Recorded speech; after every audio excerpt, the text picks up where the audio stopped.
ದೇವರು ಮಾಡಿದಂತ ಅದೇ ಅದ್ಭುತ ಸೂಚಕ ಕಾರ್ಯಗಳು ನಮ್ಮ ಪಿತೃಗಳಿಂದ ಅಲ್ಲಿ ನಡೆಯುತ್ತಾ ಇದೆ. ಬಲಿಷ್ಠವಾಗಿ ದೇವರು ನಮ್ಮ ಪಿತೃಗಳನ್ನು ಆಶೀರ್ವಾದ ಮಾಡಿ ಬಲಿಷ್ಠವಾಗಿ ಅವರನ್ನು ಉಪಯೋಗಪಡಿಸುವಾಗ ನಾವು ಆಶ್ಚರ್ಯ ಪಡುತ್ತೇವೆ. ಆದರೆ ದೇವರು ನಮ್ಮ ಬೆನ್ನನ್ನು ತಟ್ಟಿ ಹೇಳ್ತಾ ಇದ್ದಾನೆ, ಇದನ್ನ ನೋಡಿ ನೀನು ಆಶ್ಚರ್ಯ ಪಡ್ತಾ ಇದೀಯಾ? ನಿನ್ನ ಪಿತೃಗಳ ಆಶೀರ್ವಾದ ನೋಡಿ ಆಶ್ಚರ್ಯ ಪಡ್ತಾ ಇದೀಯಾ? ನಿನ್ನ ಪಿತೃಗಳ ಅಭಿಷೇಕ ನೋಡಿ ಆಶ್ಚರ್ಯ ಪಡ್ತಾ ಇದೀಯಾ?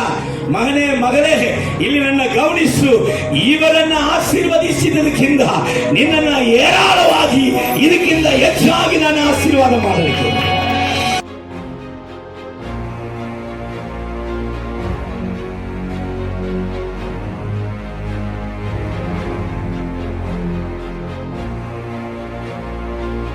ಅನೇಕ ವಿಷಯಗಳಲ್ಲಿ ಅಗಲಿಸುವಂತ ಕಾರ್ಯಗಳನ್ನ ನಿನ್ನಲ್ಲಿ ಮಾಡುವಂತ ದೇವರು.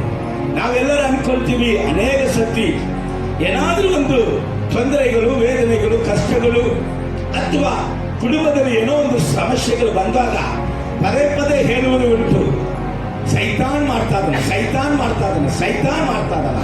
ರೇಲೋಯ, ಸೈತಾನ್ ಮಾತ್ರ ಅಲ್ಲ, ದೇವರು ಮಾಡ್ತಾರೆ. ರೇಲೋ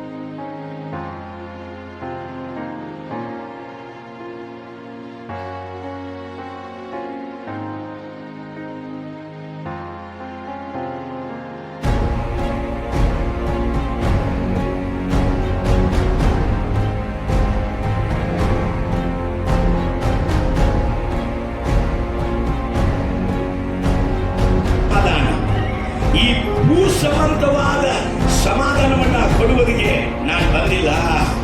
ಈ ಭೂ ಸಂಬಂಧವಾದ ಸಮಾಧಾನದಿಂದ ನಿನ್ನನ್ನು ಬೇರ್ಪಡಿಸಿ, ನಿನಗೆ ಭೇದವನ್ನ ಹುಟ್ಟಿಸಿ, ನಿನ್ನನ್ನು ಅಗಲಿಸಿ ನಾನು ಕೊಡುವಂತ ಸಮಾಧಾನ ನನ್ನ ಹೆಸರು ಸಮಾಧಾನ ಪ್ರಭು. ನಾನು ಕೊಡುವಂತ ಸಮಾಧಾನ ನಿತ್ಯ ನಿತ್ಯ ಕಾಲವಾಗಿದೆ.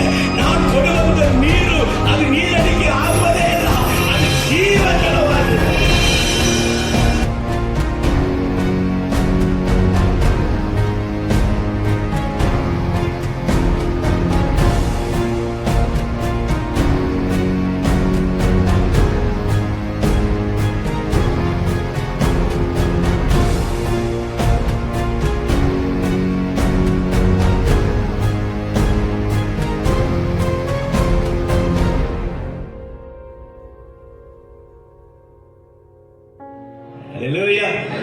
ಈ ತಿಂಗಳ ವಾಗ್ದಾನವನ್ನ ಅಲ್ಪ ಸಮಯ ನಿಮಗೆ ತೋರಿಸಿಕೊಟ್ಟು ಆಮೇಲೆ ಈ ದಿನದ ಸಂದೇಶಕ್ಕೆ ನಿಮ್ಮನ್ನು ಕರೆದುಕೊಂಡು ಹೋಗೋದಿಗೆ ಬಯಸುತ್ತೇನೆ.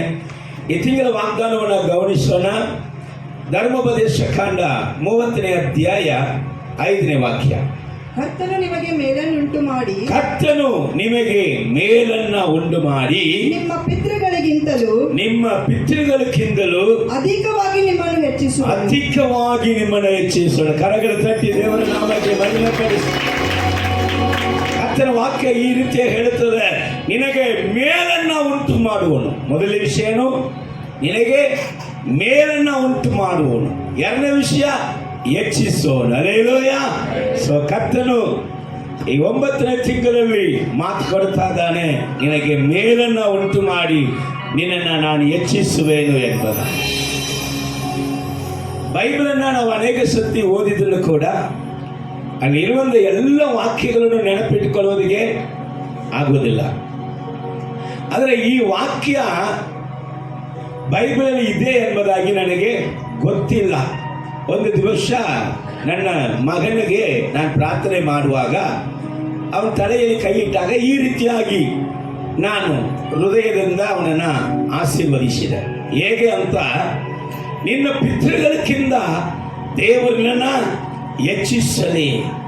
ನಿನ್ನ ಪಿತೃಗಳ ಆಶೀರ್ವಾದಕ್ಕಿಂತ ನಿನ್ನ ಆಶೀರ್ವಾದವು ಹೆಚ್ಚಾಗಲಿ ಎಂಬುದಾಗಿ ಅವನನ್ನು ನಾನು ಆಶೀರ್ವದಿಸಿದೆ. ನಾನೇನು ಅಂದ್ಕೊಂಡು ಆಶೀರ್ವದಿಸಿದ ನಂತರ ಆ ಆಶೀರ್ವಾದ ಹೇಳುವಾಗ ನನ್ನ ಅಣ್ಣ ದೊಡ್ಡವರು ಸೇವಕರಾಗಿದ್ದಾರೆ, ನನ್ನ ಸಹೋದರ ಅಭಿಷೇಕ ದೇವ ದೊಡ್ಡ ಸೇವಕರಾಗಿದ್ದಾರೆ, ನನ್ನ ತಮ್ಮ ಸೇವಕನಾಗಿದ್ದ, ನಾನು ಸೇವಕನಾಗಿದ್ದೆ.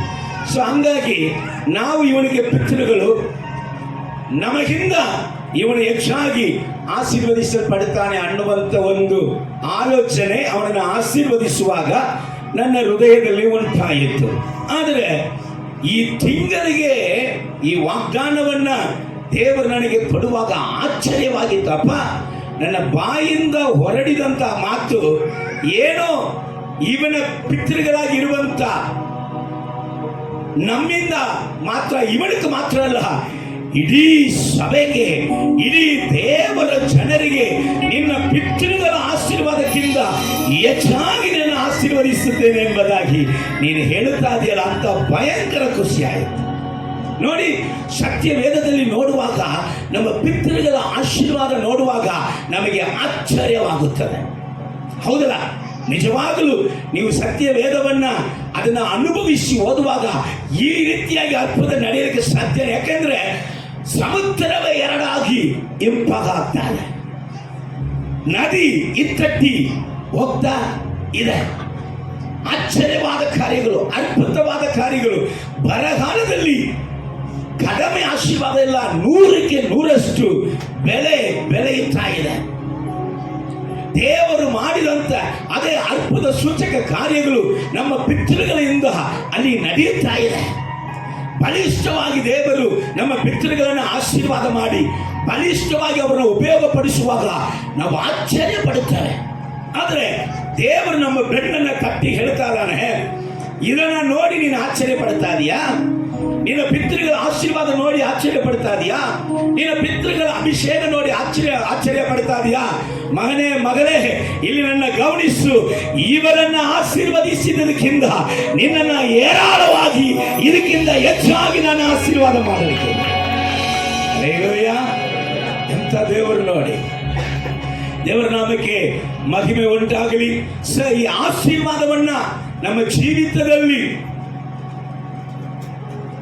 ಈ ಆಶೀರ್ವಾದಕ್ಕೆ ನಾವು ಭಾಗಿಯಾಗುವುದಿಗೆ, ಇದನ್ನ ನಾವು ಅನುಭವಿಸುವುದಿಗೆ ದೇವರು ಏನೇನು ಮಾಡಲಿಕ್ಕಿದ್ದಾನೆ ಎಂಬುದಾಗಿ ಕೆಳಗೆ 6ನೇ ವಾಕ್ಯದಿಂದ 9ನೇ ವಾಕ್ಯ ತನಕ ದೇವರು ಬರೀತಾ ಇದ್ದಾನೆ. ಈಗ ಓದುವುದಿಲ್ಲ, ಅಲ್ಲಿ ವಾಕ್ಯ ಹೇಳುತ್ತದೆ. 6ನೇ ವಾಕ್ಯ, ಈ ಆಶೀರ್ವಾದಕ್ಕೆ ನಿನ್ನ ಸಂತತಿಯನ್ನ ನಾನು ಬಾಧ್ಯರಾಗಿ ಆಗುವುದಿಗೆ ಅವರ ಹೃದಯವನ್ನ, ನಿನ್ನ ಸಂತತಿಯ ಹೃದಯವನ್ನ ಸುನ್ನತಿ ಮಾಡುತ್ತೇನೆ.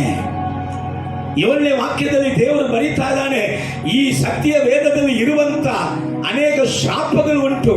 ಈ ಶಾಪವೆಲ್ಲ ಯಾರಿಗೆ ಬರ್ತದಂದ್ರೆ ನಿನ್ನನ್ನು ದ್ವೇಷಿಸುವಂತ, ನಿನ್ನನ್ನು ವಿರೋಧ ಮಾಡುವಂತ ನಿನ್ನ ವೈರಿಗಳಿಗೆ ಇದರ ಶಾಪವು ಬರುತ್ತದೆ ಎಂಬುದಾಗಿ. ನಿನಗೆ ಏನ್ ಮಾಡ್ತೇನೆ? ನಿನ್ನ ಕೈಯನ್ನು ಆಶೀರ್ವದಿಸಿ, ನಿನ್ನ ಅಭಿಷೇಕಿಸಿ, ನಿನ್ನ ಪಿತೃಗಳಿಂದ ನಾನು ನಿನ್ನನ್ನು ಹೆಚ್ಚಾಗಿ ನೀನು ಬೆಳೆಯುವಂತೆ, ನಿನ್ನನ್ನು ಹೆಚ್ಚಿಸುವಂತೆ ನಾನು ಮಾಡುತ್ತೇನೆ ಅಂತ. ಹಲ್ಲೆಲೂಯಾ! Praise Lord. ಮಾತ್ರವಲ್ಲ, ಹೌಸ್ ಆಫ್ ಪ್ರೇಯರ್ ಸೇವೆ, ಈ ಸೇವೆಗೆ 9ನೇ ತಿಂಗಳಲ್ಲಿ ದೇವರು ಪ್ರತ್ಯೇಕವಾಗಿ ಕೊಡುವಂತ ಒಂದು ಆಶೀರ್ವಾದ ಉಂಟು. ಆದಿಕಾಂಡ 35ನೇ ಅಧ್ಯಾಯ 11ನೇ ವಾಕ್ಯವನ್ನ ನೀವು ಓದಿ ನೋಡುವಾಗ ಅಲ್ಲಿ ವಾಕ್ಯ ಹೇಳ್ತದೆ, ಹೌಸ್ ಆಫ್ ಪ್ರೇಯರೇ, ಸಭೆಯೇ, ಈ ಸೇವೆಯೇ ನಿನ್ನನ್ನು ಬಹು ಸಂತಾನವಾಗಿ ನಾನು ಹೆಚ್ಚಿಸುವೆನು. ಹಲ್ಲೆಲೂಯಾ ಹೇಳಿ. ಈಗ ಎಣಿಸಲಿಗೆ ಉಟ್ಪಟ್ಟಂತ ಜನ ಇದ್ದಾರೆ. ನಾಳೆ ಎಣಿಸಲಿಗೆ ಆಗದಂತೆ ಧೂಳಿನಂತೆ ನಿನ್ನ ಸಂತತಿಯನ್ನ ನಾನು ನಿನಗೆ ಆಶೀರ್ವಾದ ಮಾಡಿ ಪಡೆಯಲಿಕ್ಕಿದ್ದೇನೆ. ಹಲ್ಲೆಲೂಯಾ! ಸೊ ಇದು ದೇವರ ಈ ತಿಂಗಳ ಆಶೀರ್ವಾದ. ಈ ತಿಂಗಳ ಆಶೀರ್ವಾದನಂತೆ 2 ಕಾರ್ಯಗಳನ್ನ ಮಾಡುತ್ತಾರೆ. ನಿಮಗೆ ಮೇಲನ್ನ ಉಂಟು ಮಾಡುತ್ತಾರೆ. 2ನೇದಾಗಿ ನಿಮ್ಮನ್ನ ಹೆಚ್ಚಿಸಿ ಆಶೀರ್ವದಿಸುವಂತ ದೇವರಾಗಿದೆ. ಈ ದಿನದ ದೇವರು ಕೊಡುವಂತ ಸಂದೇಶ ಭಾಗವನ್ನು ನಾವು ಓದಿ ನೋಡುವಾಗ ಅದಕ್ಕೆ ಒಂದು ಟಾಪಿಕ್ ದೇವರು ಕೊಡ್ತಾ ಇದ್ದಾರೆ. ನಾನು ಬೇರ್ಪಡಿಸುವಂತ ದೇವರು. ಯಾರು? ನಾನು ಬೇರ್ಪಡಿಸುವಂತ ದೇವರು, ನಾನು ಪ್ರತ್ಯೇಕಿಸುವಂತ ದೇವರು, ನಾನು ನಿನ್ನನ್ನ ಅಗಲಿಸಿ. ಹಲ್ಲೆಲೂಯಾ! Praise the Lord. ಅನೇಕ ವಿಷಯಗಳಲ್ಲಿ ಅಗಲಿಸುವಂತ ಕಾರ್ಯಗಳನ್ನ ನಿನ್ನಲ್ಲಿ ಮಾಡುವಂತ ದೇವರು. ನಾವೆಲ್ಲರೂ ಅನ್ಕೊಳ್ತೀವಿ, ಅನೇಕ ಸತಿ ಏನಾದರೂ ಒಂದು ತೊಂದರೆಗಳು, ವೇದನೆಗಳು, ಕಷ್ಟಗಳು ಅಥವಾ ಕುಟುಂಬದಲ್ಲಿ ಏನೋ ಒಂದು ಸಮಸ್ಯೆಗಳು ಬಂದಾಗ ಪದೇ ಹೇಳುವುದು ಉಂಟು, ಸೈತಾನ್ ಮಾಡ್ತಾ ಇದ್ದಾನ. ರೇಲೋಯ, ಸೈತಾನ್ ಮಾತ್ರ ಅಲ್ಲ, ದೇವರು ಮಾಡ್ತಾರೆ. ರೇಲೋಯ, ದೇವರು ನಮ್ಮಲ್ಲಿ ಬೇರ್ಪಡಿಸುವಿಕೆಯನ್ನ ಉಂಟು ಮಾಡುತ್ತಾರೆ. ದೇವರು ನಮ್ಮಲ್ಲಿ ಅಗಲಿಸುವಂತ ಕಾರ್ಯಗಳನ್ನ ಉಂಟು ಮಾಡುತ್ತಾರೆ. ರೇಲೋಯ, ಕೆಲವೊಂದು ಸಂದರ್ಭದಲ್ಲಿ ನಾವು ಕೈ ಹಚ್ಚಿದಂತ ಕೆಲಸ ಕಾರ್ಯಗಳು ಕೈಗೂಡಿ ಬರದ ಹಾಗೆ ದೇವರೇ ಅದನ್ನ ಏನ್ ಮಾಡ್ತಾರೆ? ಕೆಡಿಸುತ್ತಾರೆ.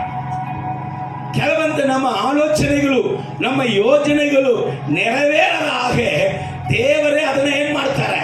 ಸ್ಟಾಪ್ ಮಾಡ್ತಾರೆ. ಆದ್ರೆ ಎಲ್ಲದಕ್ಕೂ ನಾವು ಹೇಳೋದು ಏನು ಗೊತ್ತಾ? ಸೈತಾನ್ ಮಾಡ್ತಾರೆ. ಅಲ್ಲೇಲೋಯ, ಎಲ್ಲ ಗ್ರೇಡ್ ಸೈತಾನ ಕೊಡಬಾರದು. ದೇವರು ಮಾಡುವಂತ ಕಾರ್ಯಗಳು ದೇವರಿಗೆ ಅದನ್ನ ನೀವೇನ್ ಮಾಡಬೇಕು? ಸಲ್ಲತಕ್ಕದಂತಹದಾಗಿ ಆಗಿದೆ. ನೋಡೋಣ, ಗಮನಿಸೋಣ ಏನಪ್ಪ ಇದು ಅಂತ ಹೇಳಿದಾಗ ಸ್ವಲ್ಪ ಗಮನವಾಗಿ ನೀವು ಕೇಳ್ತಾ ಬಂದ್ರೆ ಅರ್ಥ ಆಗ್ತದೆ. ಅಲ್ಲೇಲೂಯ. ಮೊದಲನೇ ವಾಕ್ಯದಿಂದ ನಾನು ನಿಮಗೆ ಆರಂಭಿಸುತ್ತೇನೆ. ಇಲ್ಲಿ ಅಪ್ಪ ಮಾತನಾಡಲಿಕ್ಕೆ ಪ್ರಾರಂಭಿಸುವಾಗ ಒಂದು ಮಾತನ್ನ ಹೇಳ್ತಾ ಇದ್ದಾರೆ. ಎಫೆಸ ಪತ್ರಿಕೆ 4ನೇ ಅಧ್ಯಾಯ 1ನೇ ವಾಕ್ಯದಲ್ಲಿ ಈ ರೀತಿಯಾಗಿ ಹೇಳ್ತಾ ಇದ್ದಾರೆ, ನೀವು ಕರೆಯಲ್ಪಟ್ಟ ಕರೆಯುವಿಕೆಗೆ ಯೋಗ್ಯರಾಗಿ ನಡೆಯಬೇಕು. ಏನ್ ಮಾಡ್ಬೇಕಂದ್ರೆ, ನೀವು ಕರೆಯಲ್ಪಟ್ಟಂತ ಕರೆಯುವಿಕೆಗೆ ಯೋಗ್ಯರಾಗಿ ಇರಬೇಕು.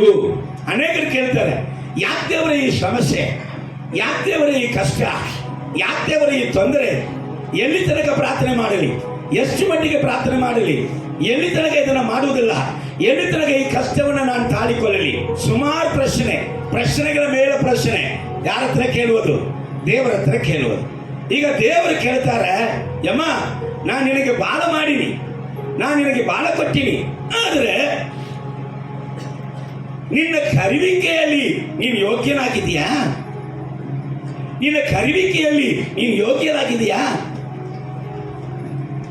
ಒಂದು ನಾನೇ ಮಾಡ್ಬೇಕಂತ ಹೇಳ್ತಾ ಇದೆಯಲ್ಲ, ನೀನು ನಾನು ಮಾಡಿದಂತ ಕಾರ್ಯಗಳಿಗೆ ಏನ್ ಮಾಡಿದಿ? ನನಗಾಗಿ ನೀನು ಏನ್ ಮಾಡಿದಿ? ನಾನು ನಿನ್ನನ್ನ ಆದುಕೊಂಡಂತ, ಆರಿಸಿಕೊಂಡಂತ ಉದ್ದೇಶ ನಿನಗೆ ನೆನಪಿದೆಯಾ? ನಿನ್ನ ಕರೆದಂತ ಕರೆಯುವಿಕೆ ನಿನಗೆ ನೆನಪಿದೆಯಾ? ದೇವರ ಪ್ರಶ್ನೆ ಕೇಳ್ತಾರೆ. ಬರೀ ಇನ್ಕಮ್ ಔಟ್ ಗೋಯಿಂಗೇ ಇಲ್ಲದಿದ್ರೆ ಏನಪ್ಪ ಆಗೋದು? ಅರೇಲೋಯ, ಬಹಳ ಸಮಸ್ಯೆ ಆಗ್ಬಿಡ್ತದ. ಬರೀ ಇನ್ಕಮ್, ನೋ ಔಟ್ ಗೋಯಿಂಗ್ ಅಂದ್ರೆ ತುಂಬಾ ಕಷ್ಟ. ಅರೇಲೋಯ, ಹಾಸ್ಪಿಟಲ್ ಅಡ್ಮಿಟ್ ಮಾಡಬೇಕಾಗ್ತದೆ. ಜಾಸ್ತಿ ಹೋದ್ರೂ ಅಡ್ಮಿಟ್ ಮಾಡಬೇಕು, ಹೋಗದೆ ಇದ್ರೂ ಅಡ್ಮಿಟ್ ಮಾಡಬೇಕು. ಅರೇಲೋಯ, ಎಲ್ಲ ತಗೊಂಡು ಇಟ್ಕೊಂಡು ರಿಸಲ್ಟ್ ಅಪ್ಪ ಹೇಳ್ತಾ ಇದ್ದಾರೆ, ನನ್ನ ಕರೆಯುವಿಕೆಗೆ ನೀನು ಯೋಗ್ಯನಾಗಿ ನಿಲ್ಲಬೇಕಂತ. ಇಲ್ಲಿ ತನಕ ಅಪ್ಪ ಹೇಳ್ತಾ ಇದ್ರು, ಯೋಗ್ಯನಾಗಿ ನಿಲ್ಲು. ಈ ಕೊನೆ ಕಾಲ ಬಂದ್ಬಿಟ್ಟಿತ್ತು, ನಾನೇ ನಿನ್ನ ಯೋಗ್ಯ ಸ್ಥಿತಿಗೆ ತರುತ್ತೇನೆ. ಅರೇಲೋಯ, ದೇವರು ಯೋಗ್ಯ ಸ್ಥಿತಿಗೆ ತರುವಾಗ ಯೋಗ್ಯರಾಗಿ ನಿಂತವರಿಗೆ ತೊಂದರೆ ಇಲ್ಲ. ಯೋಗ್ಯ ಸ್ಥಿತಿಯಲ್ಲಿ ಇನ್ನು ಬರದೇ ಇರುವವರಿಗೆ ಭಯಂಕರ ಯಪ್ಪ ಅಯ್ಯ ಆತ ಬಹಳ ತೊಂದರೆ. ಅಲ್ಲೇಲೋಯ, ಯಾಕೆಂದ್ರೆ ದೇವರು ಯೋಗ್ಯ ಸ್ಥಿತಿಗೆ ಏನ್ ಮಾಡಬೇಕು? ರೂಪಿಸಬೇಕು. ಕರ್ತನೆ ಹೇಳ್ತದನ್ನೇ, ನಾನೇ ಹೊಸ ಮನಸ್ಸನ್ನ ಕೊಡುವೆನು, ನಾನೇ ನೂತನ ಸ್ವಭಾವನ ಕೊಡುವೆನು, ನಾನೇ ನಿನ್ನ ಹೃದಯವನ್ನ, ನಿನ್ನ ಸಂತಾನ ಹೃದಯವನ್ನ ನಾನೇ ಸುನ್ನತಿ ಮಾಡುವೆನು. ಅಲ್ಲೇಲೂಯ, ಇದು ಕಾಲ, ಇನ್ನು ಮೇಲೆ ಕಾಲ ಇಲ್ಲ. ನಿನ್ನನ್ನು ರೂಪಿಸಲೇಬೇಕು. ನಿನ್ನನ್ನು, ನನ್ನನ್ನು, ನಿಮ್ಮನ್ನು, ನನ್ನನ್ನು ಒಂದು ವೇಳೆ ನರಕಕ್ಕೆ ದೇವರ ಗುರಿಯಾಗಿ ಮಾಡಿದ್ರೆ ನಮಗೆ ಕಷ್ಟ ಬರುವುದಿಲ್ಲ, ನಮಗೆ ವೇದನೆ ಬರುವುದಿಲ್ಲ. ನಿಮ್ಮನ್ನು, ನನ್ನನ್ನು ಮೋಕ್ಷಕ್ಕೆ, ಪರಲೋಕಕ್ಕೆ, ಮುಕ್ತಿಗೆ ದೇವರು ಕರೆದುಕೊಂಡು ಹೋಗಬೇಕೆಂಬುದಾಗಿ ಉದ್ದೇಶ ಇಟ್ಟುಕೊಂಡಿದ್ದರೆ ನಿನ್ನನ್ನು, ನನ್ನನ್ನು ಬೇರ್ಪಡಿಸಲೇ ಬೇಕು. ಅಲ್ಲೇಲೂಯ, ನಿಮ್ಮನ್ನು, ನನ್ನನ್ನು ಪ್ರತ್ಯೇಕಿಸಲೇ ಬೇಕು. ನೀನು ಪ್ರತ್ಯೇಕಿಸಲ್ಪಟ್ಟಂಗ ವ್ಯಕ್ತಿಯಪ್ಪ. ಇನ್ನು ಸ್ವಲ್ಪ ಕಾಲದಲ್ಲಿ ಈ ಭೂ ಸಂಬಂಧವಾದ ಎಲ್ಲವೂ ನಾಶವಾಗಲಿಕ್ಕಿದೆ. ನೀನು ನಾಶವಾಗೋದಕ್ಕಾಗಿ ಕರೆಯಲ್ಪಟ್ಟಂಗ ವ್ಯಕ್ತಿಯಲ್ಲ. ನೀನು ನಿತ್ಯ ಕಾಲವಾಗಿ ನನ್ನ ಸಂಗಡ ಇರುವುದಕ್ಕಾಗಿ ಕರೆಯಲ್ಪಟ್ಟಂಗ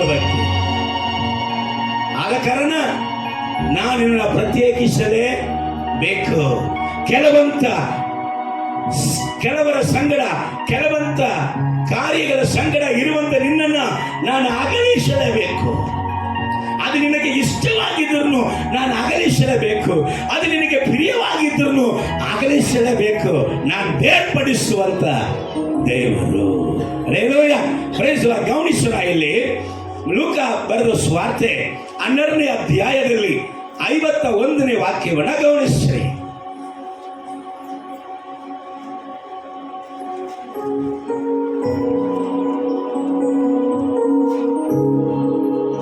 ಭೂಲೋಕದಲ್ಲಿ ಸಮಾಧಾನ ಉಂಟು ಮಾಡುವುದಕ್ಕೆ ಬಂದೇನೆಂದು ಭಾವಿಸುತ್ತೀರೋ? ಯೇಸಪ್ಪ ಹೇಳ್ತಾರೆ, ಇಲ್ಲಿ ಗಮನಿಸ್ರಿ. ಹಲೋ, ಭೂಲೋಕದಲ್ಲಿ ಸಮಾಧಾನ ಉಂಟು ಮಾಡಲಿಕ್ಕೆ ನಾನು ಬಂದಿನ ಅಂತ ಭಾವಿಸುತ್ತೀಯೋ? ಅದಕ್ಕೆ ಬರಲಿಲ್ಲ, ಭೇದವನ್ನು ಉಂಟು ಮಾಡುವುದಕ್ಕೆ ಬಂದೇನೆಂದು ನಿನಗೆ ಅದಕ್ಕೆ ಹೇಳುತ್ತೇನೆ. ಬರಲಿಲ್ಲ, ಭೇದವನ್ನು ಉಂಟು ಮಾಡುವುದಕ್ಕೆ ಬಂದೇನೆಂದು ನಿಮಗೆ ಹೇಳುತ್ತೇನೆ. ಏನಪ್ಪ ಯೇಸಪ್ಪ, ನೀ ಕರುಣಾನಿಧಿ, ಕರುಣಾಮೂರ್ತಿ, ಕರುಣಾಸಾಗರ, ಪ್ರೀತಿ ಸ್ವರೂಪನು, ದಯಾಸಾಗರನು, ಕಷ್ಟಪಡುವವರೇ, ಹೊರ ಹೊತ್ತವರೇ ನನ್ನ ಬಳಿಗೆ ಬನ್ನಿ, ನಿಮಗೆ ವಿಶ್ರಾಂತಿ ಕೊಡ್ತೀನಿ, ಸಮಾಧಾನ ಕೊಡ್ತೀನಿ ಅಂತ ಹೇಳಿದಿ. ಇದನ್ನು ಮಾತ್ರ ನನಗೆ ಪ್ರಸಂಗ ಮಾಡ್ತಾ ಇದ್ರು, ಇದನ್ನು ಮಾತ್ರ ನಾನು ಕೇಳ್ತಾ ಇದ್ದೆ. ನಾನು ಇದನ್ನೇ ಪ್ರಸಂಗ ಮಾಡ್ತಾ ಇದ್ದೀನಿ. ಈಗ ಹೇಳ್ತಿ ನಾನು ಸಮಾಧಾನ ಕೊಡಕ್ ಬಂದಿ ಅಂತ ತಿಳ್ಕೊಂಡಿನಿ. ನಾನು ಸಮಾಧಾನ ಕೊಡಕ್ ಬಂದಿಲ್ಲ, ನಾನು ಭೇದವನ್ನ ಉಂಟು ಮಾಡುವುದಕ್ಕೆ ಬಂದಿನಿ ಅಂತ ಹೇಳ್ತಾ ಇದೆಯಲ್ಲ. ಅರ್ಥ ಆಗ್ತಾ ಇಲ್ಲ ದೇವರೇ. ನೀನ್ ಸಮಾಧಾನ ಬರುವುದು ಸತ್ಯ, ನೀನ್ ಕರುಣಾನಿಧಿ ಸತ್ಯ, ಆದ್ರೆ ಈ ವಾಕ್ಯ ನನಗೆ ಅರ್ಥ ಆಗ್ತಾ ಇಲ್ಲ. ಚೆನ್ನಾಗಿ ಗಮನಿಸಬೇಕು. ಅಲ್ಲಿ ಕರ್ತನು ಹೇಳ್ತಾ ಇದ್ದಾರೆ, ಭೂಲೋಕಕ್ಕೆ ಒಂದು ಸಮಾಧಾನ ಉಂಟು, ಈ ಭೂ ಸಂಬಂಧವಾದ ಒಂದು ಸಮಾಧಾನ ಉಂಟು. ಆ ಸಮಾಧಾನ ನಿನಗೆ ಕೊಡಕ್ಕೆ ನಾನು ಬಂದಿಲ್ಲ. ಲೋಕ ಕೊಡುವಂತ ರೀತಿಯಲ್ಲಿ ನಾನು ನಿನಗೆ ಸಮಾಧಾನ ಕೊಡುವುದಿಲ್ಲ. ಆ ಸಮಾಧಾನ ನಾಶನವಾದ ಸಮಾಧಾನ, ಆ ಸಮಾಧಾನ ಅಳಿದು ಹೋಗುವಂತ ಸಮಾಧಾನ.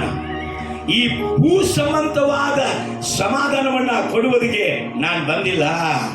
ಈ ಭೂ ಸಂಬಂಧವಾದ ಸಮಾಧಾನದಿಂದ ನಿನ್ನನ್ನು ಬೇರ್ಪಡಿಸಿ, ನಿನಗೆ ಭೇದವನ್ನ ಹುಟ್ಟಿಸಿ, ನಿನ್ನನ್ನು ಅಗಲಿಸಿ, ನಾನು ಕೊಡುವಂತ ಸಮಾಧಾನ, ನನ್ನ ಹೆಸರು ಸಮಾಧಾನ ಪ್ರಭು, ನಾನು ಕೊಡುವಂತ ಸಮಾಧಾನ ನಿತ್ಯ ನಿತ್ಯ ಕಾಲವಾಗಿದೆ. ನಾನು ಕೊಡುವಂತ ನೀರು ಅದು ನೀರಡಿಕೆ ಆಗುವುದೇ ಇಲ್ಲ, ಅದು ಜೀವಜಲವಾಗಿದೆ. ಅದನ್ನ ಕೊಡಲಿಕ್ಕೆ ಬಂದೆ. ಈ ಭೂ ಸಂಬಂಧವಾದ ಒಂದು ಸಮಾಧಾನವನ್ನ ನಾನು ಕೆಡಿಸಕ್ಕೆ ಬಂದೀನಿ. ಈ ಭೂ ಸಂಬಂಧವಾದ ಒಂದು ಸಮಾಧಾನ ನಿನ್ನ ಜೀವಿತದಲ್ಲಿ ಇರಬಾರದು. ಯಾಕೆಂದ್ರೆ ಆಕಾಶ ಭೂಮಿ ಏನಾಗುತ್ತದೆ, ಅಳಿದು ಹೋಗುತ್ತದೆ. ಅಳಿದು ಹೋಗುವಂತ ಸಮಾಧಾನ ಇಲ್ಲ, ನೆಲೆ ನಿಲ್ಲುವಂತ ಸಮಾಧಾನ ಕೊಡುವುದಕ್ಕೆ ನಾನು ಬಂದೇನೆ.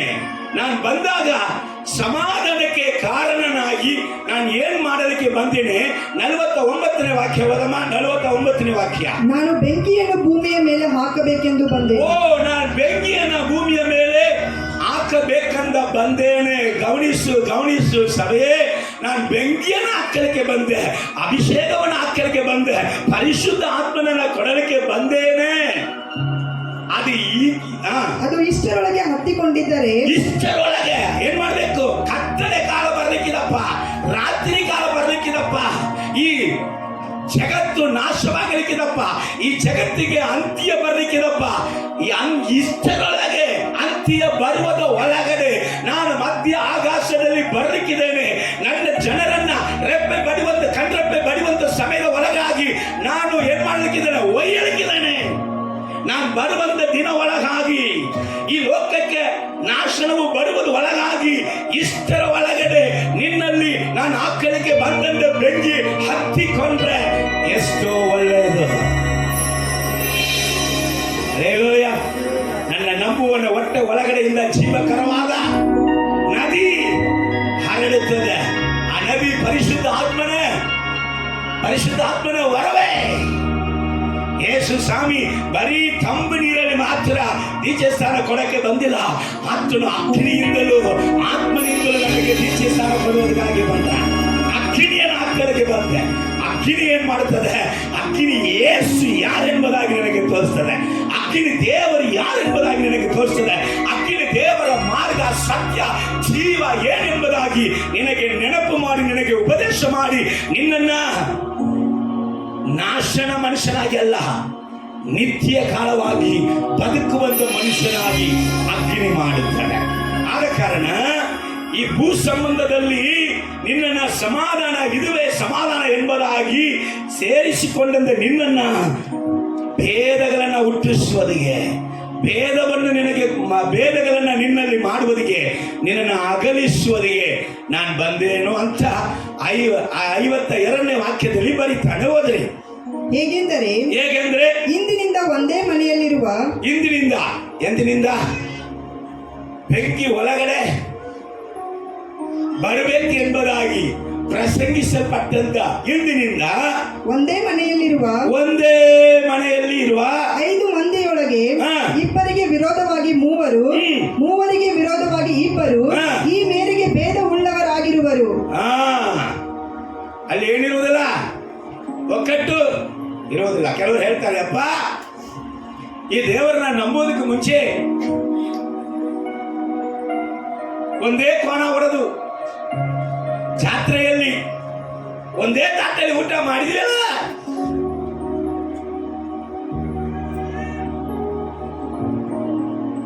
ಅಂತವರೆಲ್ಲ ಕೂತ್ಕೊಂಡು ಬಾಟ್ಲಲ್ಲಿ ಕುಡಿದು ಮಾತಾಡ್ಕೊಂಡು ಕುಡಿತಾ ತಿಂತಾ ಇದ್ವಲ್ಲ,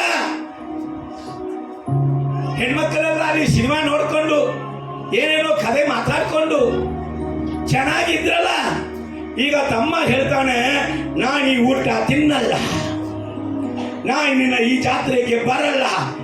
ಯಾಕಾಯ್ತಿ? ನಿನ್ ದೇವ್ರು ಹೇಳಿ ಬಂದಾರ, ಬೇರ್ಪಡಿಸೋದ್ಗ ಹೌದು, ಅಗಲಿಸೋದ್ಗ ಹೌದು, ಪ್ರತ್ಯೇಕಿಸೋದ್ಗ ಹೌದು. ಯಾಕಪ್ಪ ಅಗಲಿಸುತ್ತಾರೆ?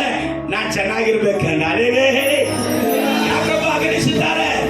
ನನ್ನನ್ನ ಉದ್ಧರಿಸುವುದಕ್ಕಾಗಿ, ನನಗೆ ಮೇಲನ್ನು ಉಂಟು ಮಾಡುವುದಕ್ಕಾಗಿ, ನನ್ನಲ್ಲಿ ನಾಶನ ಇಲ್ಲದೆ ನಾನು ಬದುಕುವುದಕ್ಕಾಗಿ ನನ್ನ ದೇವರು ನನ್ನನ್ನು ಅಗಲಿಸುತ್ತಾನೆ. 5 ಮಂದಿಗೆ ವಿರುದ್ಧವಾಗಿ 3 ಮಂದಿಗೆ ವಿರುದ್ಧವಾಗಿ 2 ಮಂದಿ ಒಂದೇ ಕುಟುಂಬದಲ್ಲಿ ಏನ್ ಮಾಡ್ತಾರೆ? ಭೇದವನ್ನ ಹುಟ್ಟಿಸುತ್ತಾರೆ. Hallelujah, praise the lord. ಅನೇಕರಿಗೆ ಒಳಗಡೆ ಹೋಗ್ತಾ ಇಲ್ಲ, ನಾನು ಗಮನಿಸು, ಹೋದ್ರೆ ಉದ್ಧಾರ ಆಗ್ಬಿಡುತ್ತೆ.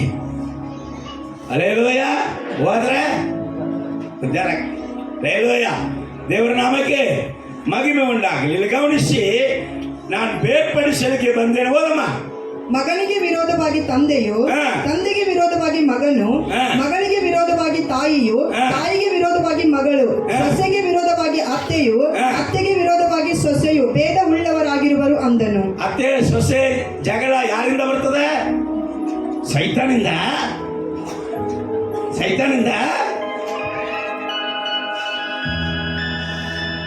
ಹಲ್ಲೆಲೂಯಾ. ಸಮ್ಟೈಮ್ಸ್ ದೇವರಿಂದಲೂ ಬರ್ತದೆ. ಹಲ್ಲೆಲೂಯಾ. ದೇವರನ್ನು ಹೇಳಿದ್ರು, ವಾಕ್ಯ ಸುಳ್ಳ?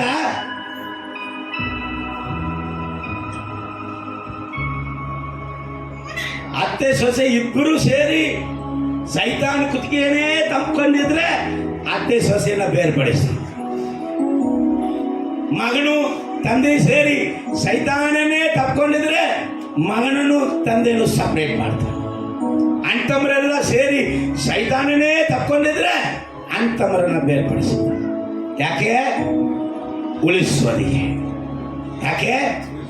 ಉಳಿಸೋದಿಗೆ. Hallelujah, praise the lord. ಕೆಳಗೆ ಹೋದನ್ನ 57ನೇ ವಾಕ್ಯ ಓದಮ್ಮ. ಇದಲ್ಲದೆ ಇಂತಿಂತದ್ದು ನ್ಯಾಯವಾದದ್ದೆಂದು ನೋಡಿ, ನಿಮ್ಮನ್ನ ದೇವರ ಪ್ರಶ್ನೆ ಕೇಳ್ತಾನೆ. ಕರೆಯಲ್ಪಟ್ಟವರೇ, ಯಾಕೆ ದೇವ್ರು ಹಿಂಗ್ ಮಾಡ್ತಿ ಅಂತ ಕೇಳ್ತಿದ್ದೀ. ಆದ್ರೆ ಇಂತಿಂತದ್ದು ನ್ಯಾಯವಾದದ್ದು ಅಂತೂ ನೀವೇ ಯಾಕೆ ತೀರ್ಮಾನ ಮಾಡಿಕೊಳ್ಳುವುದಿಲ್ಲ? ಯಾಕೆ ತೀರ್ಮಾನ ಮಾಡ್ತಲ್ಲ? ನ್ಯಾಯವಾದದ್ದು ನಿನಗೆ ಬೇಡ, ನ್ಯಾಯವಾದದ ಆಲೋಚನೆ ಬೇಡ, ನಿಂದೇ ನ್ಯಾಯ ಅಂತ ಮಾತಾಡ್ತಾ ಇದ್ದಿ. ನನ್ನ ನ್ಯಾಯ ಎಲ್ಲಿ ಹೋಯ್ತಪ್ಪ? ನಾನ್ ನನ್ನ ಮಾರ್ಗ, ನಾನ್ ಸಣ್ಣ ಸತ್ಯ, ನಾನ್ ನನ್ನ ಜೀವ ನಂಬಿದೆಯಲ್ಲ. ಕರೆಯಲ್ಪಟ್ಟವನೇ, ನನ್ನ ನ್ಯಾಯ ಎಲ್ಲಿ? ಇಂಥವು ನ್ಯಾಯವಾದುದು ಎಂಬುದಾಗಿ ನೀವು ಯಾಕೆ ತೀರ್ಮಾನ ಮಾಡಿಕೊಳ್ಳುವುದಿಲ್ಲ? ನೋಡಿ, ಆದಿಕಾಂಡ 1ನೇ ಅಧ್ಯಾಯ 1ರಿಂದ 10 ತನಕ ಓದಿ ನೋಡಿ. ದೇವರು ಏನ್ ಮಾಡ್ತಾ ಇದ್ದಾನೆ? ಭೂಮಿಯಲ್ಲಿ ಬೆಳಕನ್ನು ಉಂಟು ಮಾಡ್ತಾನೆ. ಬೆಳಕನ್ನು ಉಂಟು ಮಾಡಿದ್ದು ಆತನೇ, ಕತ್ತಲೆಯನ್ನು ಉಂಟು ಮಾಡಿದ್ದು ಆತನೇ. ಈಗ ಕತ್ತಲೆ ಬೇರೆ, ಬೆಳಕು ಬೇರೆ. ಯಾಕೆ ಬೇರೆ ಬೇರೆ ಮಾಡಬೇಕು?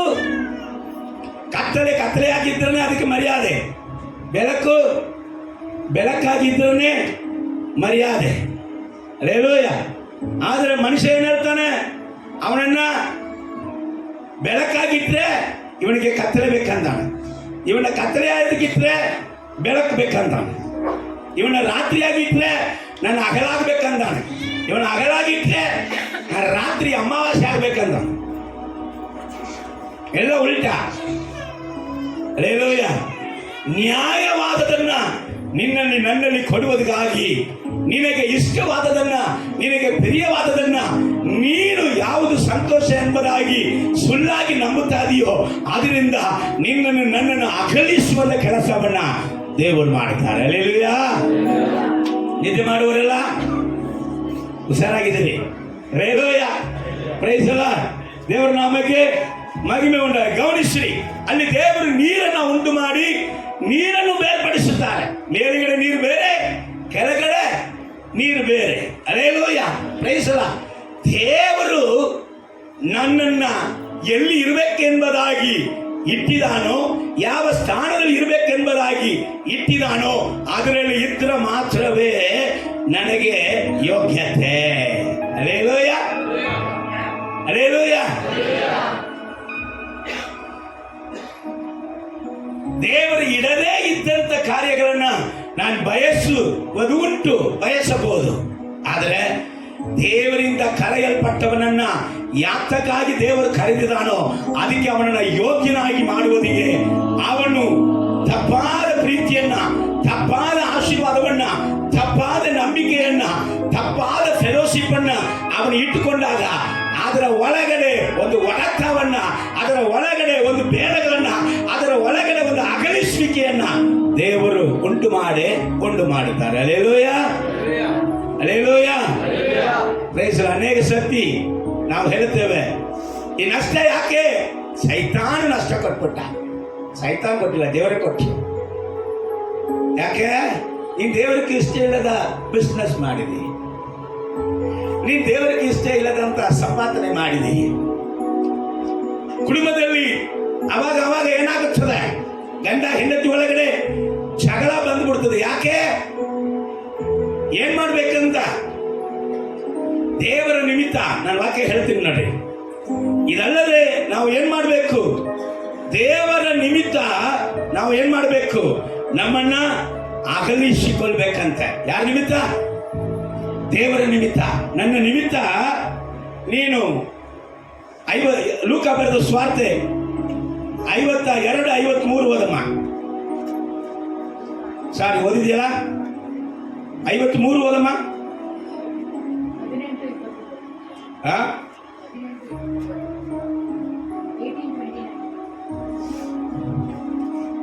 ಆತನು ಅವರಿಗೆ, ನಿಮಗೆ ಸತ್ಯವಾಗಿ ಹೇಳುತ್ತೇನೆ, ಯಾವನು ದೇವರ ರಾಜ್ಯದ ನಿಮಿತ್ತ ಮನೆಯನ್ನಾಗಲಿ ಹೆಂಡತಿಯನ್ನಾಗಲಿ, ಯಾವನು ದೇವರ ರಾಜ್ಯದ ನಿಮಿತ್ತ ಮನೆಯನ್ನಾಗಲಿ ಹೆಂಡತಿಯನ್ನಾಗಲಿ ಅಣ್ಣ ತಮ್ಮಂದಿರನ್ನಾಗಲಿ ತಂದೆ ತಾಯಿಗಳನ್ನಾಗಲಿ ಮಕ್ಕಳನ್ನಾಗಲಿ ಬಿಟ್ಟಿರುವವನು ಯಾರ ನಿಮಿತ್ತ?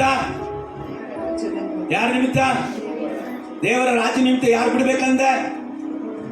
ಹೆಂಡತಿನ ಬಿಡ್ಬೇಕಂದ. ಹೌದಾ?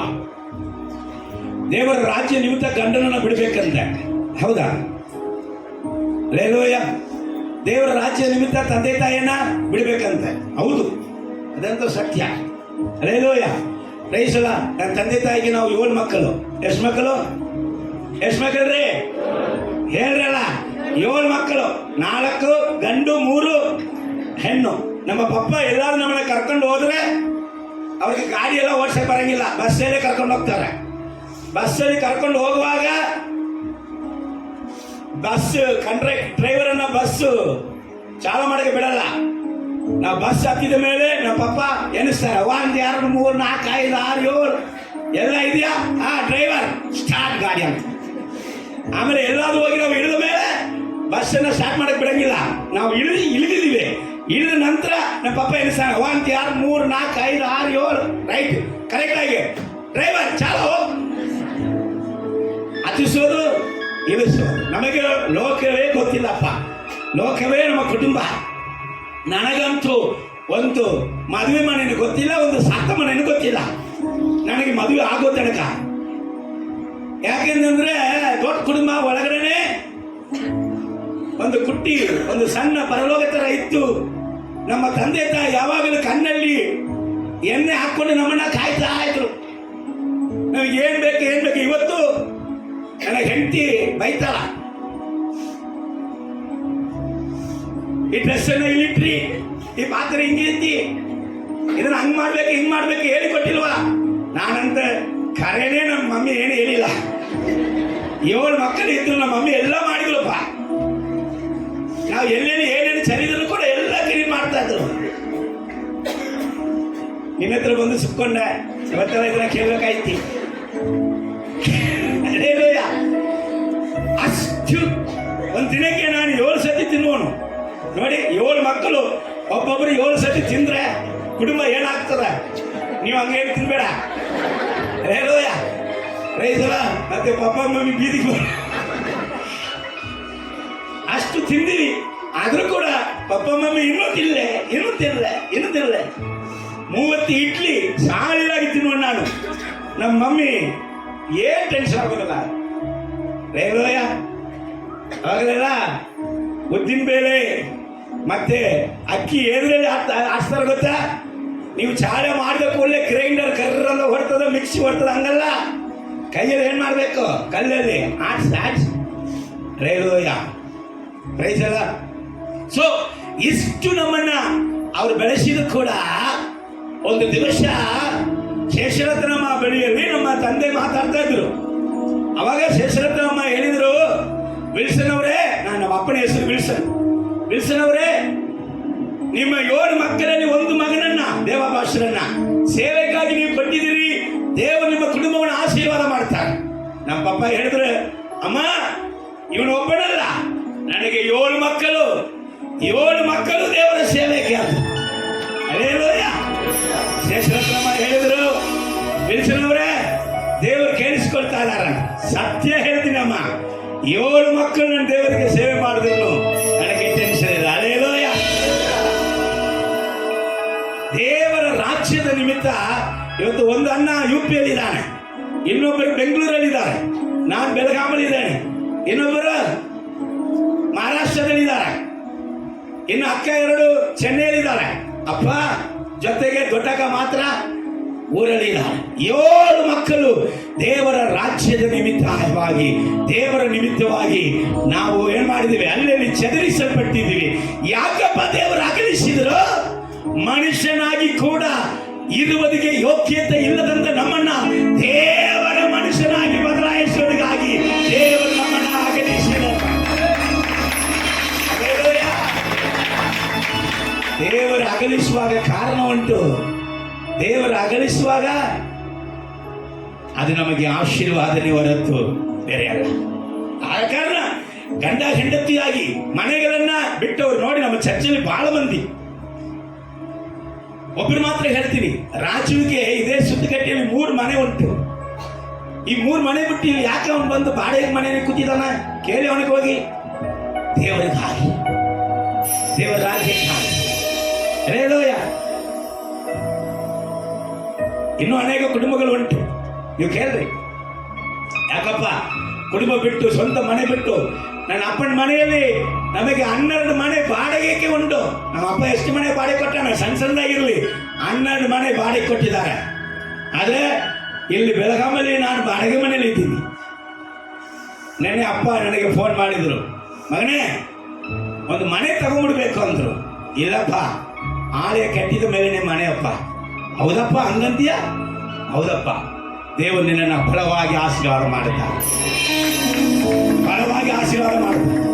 ದೊಡ್ಡ ಆಳೆಯವನ್ನ ದೇವರು ನಿನಗೆ ಕೊಡ್ತಾರಪ್ಪ. Hallelujah, praise the lord. ನಾನು ವಾಕ್ಯ ಹೇಳ್ತದೆ, ಗಂಡ ಹೆಂಡತಿಯಾಗಿ ಇದ್ರೂ ಕೂಡ ನಾವೇ ದೇವರ ರಾಜ್ಯದ ನಿಮಿತ್ತವಾಗಿ ಉಪವಾಸಕ್ಕೂ ಪ್ರಾರ್ಥನೆಗೂ ಒಂದೇ ಮನೆಯಲ್ಲಿ ಇದ್ರೂ ನಮ್ಮನ್ನ ಪ್ರಾರ್ಥನೆಗಾಗಿ ಅಗಲಿಸಿಕೊಳ್ಳುವುದು ಒಳ್ಳೆಯದು.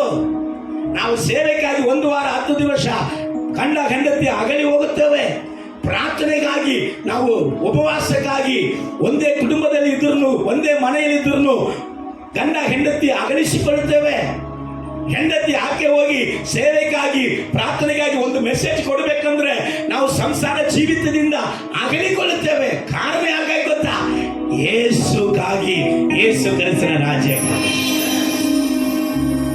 ಈಗ ನಮ್ಮನ್ನು ಅಗಲಿಸಿಕೊಳ್ಳುವಂತ ಭಾವನೆ ಇದ್ರೆ ದೇವರು ನಮ್ಮನ್ನು ಅಗಲಿಸುವುದಿಲ್ಲ. ಇಲ್ಲದಿದ್ರೆ ಗಂಡ ಹೆಂಡತಿ ಜಗಳ ಬಂದು ಇದು ಒಂದು ಕಡೆ ಹೋಗ್ತದೆ, ಅದು ಒಂದು ಕಡೆ ಹೋಗ್ತದೆ. ಬೇಕಾ?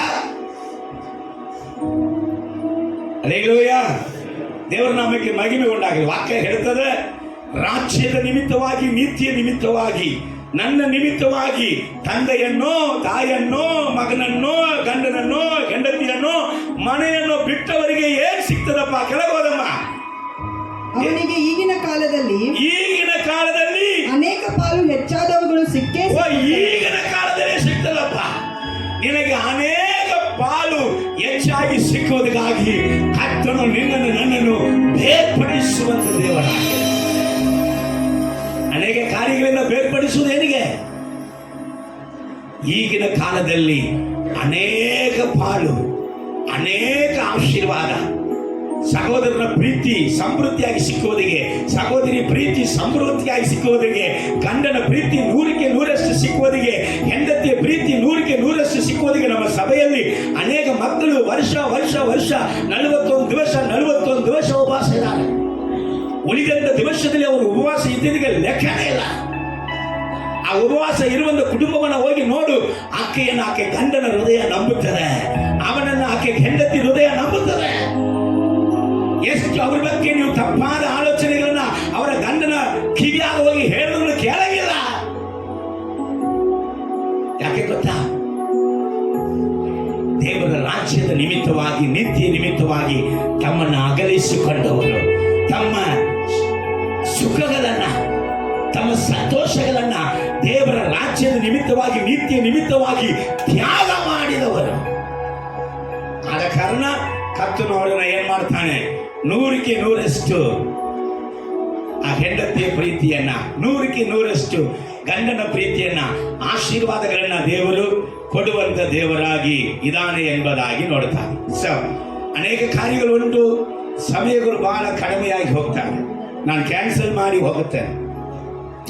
ನೀವು ಆದಿಕಾಂಡ 11ನೇ ಅಧ್ಯಾಯ 4ನೇ ವಾಕ್ಯ ಓದಿ ನೋಡುವಾಗ ಅಲ್ಲಿ ದೇವರಿಂದ ಸೃಷ್ಟಿ ಮಾಡಲ್ಪಟ್ಟಂತ ಜನಾಂಗಗಳು ಅವರು ಹೇಳ್ತಾ ಇದ್ದಾರೆ, ನಾವು ಚೆದರಿ ಹೋಗದೆ, ನಾವು ಚೆದರಿ ಹೋಗದೆ ಒಂದೇ ಸ್ಥಳದಲ್ಲಿ ನಾವು ಇರುವುದಕ್ಕಾಗಿ ದೊಡ್ಡ ಪಟ್ಟಣವನ್ನು ಕಟ್ಟಿ ದೊಡ್ಡ ಗೋಪುರವನ್ನು ಏನ್ ಮಾಡೋಣ ನಾವು ಕಟ್ಟಣ ಎಂಬುದಾಗಿ ಅಲ್ಲಿ ಏನ್ ಮಾಡ್ತಾ ಇದ್ದಾರೆ? ಎಲ್ಲರಿಗೂ ಒಂದೇ ಭಾಷೆ ಇತ್ತು, ಕಟ್ತಾ ಇದ್ದಾರೆ. ಇವರು ಚೆದರಿ ಹೋಗಬಾರ್ದಂತೆ, ಇವರು ಒಂದೇ ಕಡೆ ಏನ್ ಮಾಡಬೇಕು? ಇತ್ತು ಒಂದೇ ಕಡೆ ಇದ್ರೆ ಅದು ನಿನ್ನ ಆಲೋಚನೆಯಾಗಿದ್ರು, ಆದ್ರೆ ಅದು ದೇವರ ಚಿತ್ತ ಇಲ್ಲವಲ್ಲ, ಅದು ನಿನಗೆ ಆಶೀರ್ವಾದ ಕೊಡಲ್ಲ. ಇವರು ಹಾಗೆ ಕಟ್ಟಬೇಕೆಂಬುದಾಗಿ ದೊಡ್ಡ ಬಾಬೆಲ್ ಗೋಪುರವನ್ನು ಕಟ್ಟುತ್ತಾ ಇದ್ದಾಗ ದೇವರು ಮೇಲುಗಡೆಯಿಂದ ನೋಡಿ ಕೆಳಗಡೆ ಇಳಿದು ಬಂದು ಹೇಳ್ತಾ ಇದ್ದಾರೆ. ಹೋದ್ರಿ ಆದಿಕಾಂಡ 11ನೇ ಅಧ್ಯಾಯ 6ನೇ ವಾಕ್ಯ 7ನೇ ವಾಕ್ಯ ಓದಮ್ಮ. ನೋಡಿದ ಮೇಲೆ ಆತನು, ಇವರು ಒಂದೇ ಜನಾಂಗ, ಇವರೆಲ್ಲರಿಗೂ ಒಂದೇ ಭಾಷೆ, ಪ್ರಾರಂಭದಲ್ಲಿ ಇಷ್ಟು ದೊಡ್ಡ ಕೆಲಸ ಮಾಡುವವರಾಗಿರಲು ಮುಂದೆ ಏನು ಆಲೋಚಿಸಿದರೂ ಇವರಿಗೆ ಅಸಾಧ್ಯವಲ್ಲ.